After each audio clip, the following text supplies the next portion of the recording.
3 weeks in Iraqi Kurdistan. He also worked with the U.S. State Department to rebuild the Iraqi judicial system back in 2006. David, great to have you with us, I should say.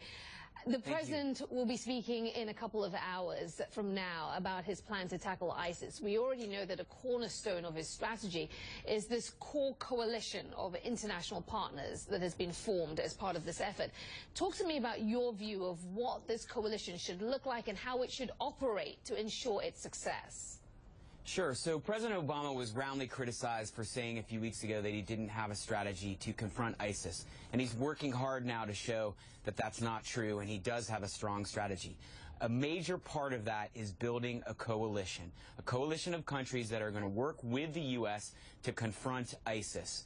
We see and expect that our close allies will be with us, like the UK, like Australia, and this time also France. The key part, though, is also making sure we have countries in the region as part of the coalition.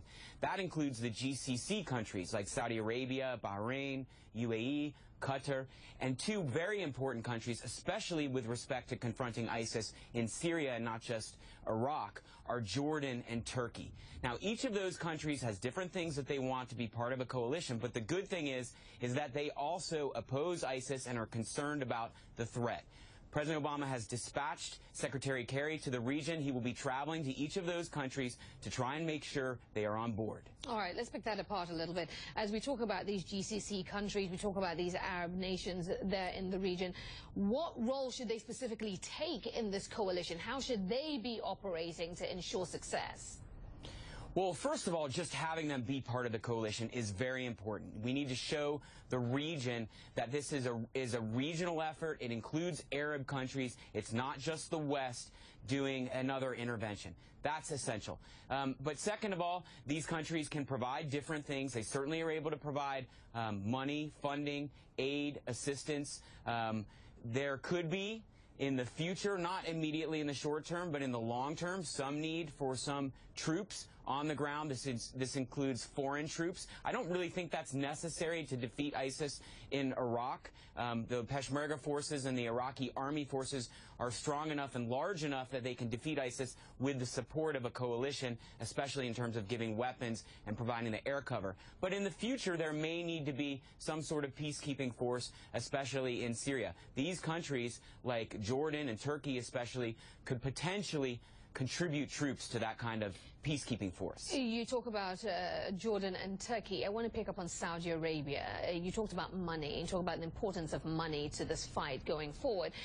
Saudi Arabia is one of those countries that many people point the finger at and say they, in some ways, fomented the Sunni insurgency that is taking place in Iraq, that opened up the space for ISIS in the first place. So let me ask you this. Can Saudi Arabia be trusted? And the same goes for other Sunni Arab nations there in the region. I think we certainly can trust that Saudi Arabia and the other countries sincerely oppose ISIS now.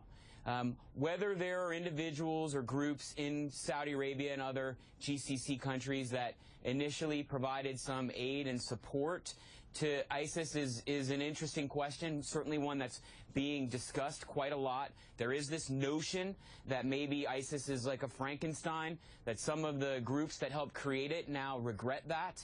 And those are questions that need to be answered.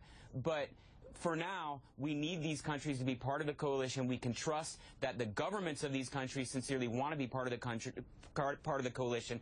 But it's also very important that they cut off any funding that's coming from their countries to ISIS.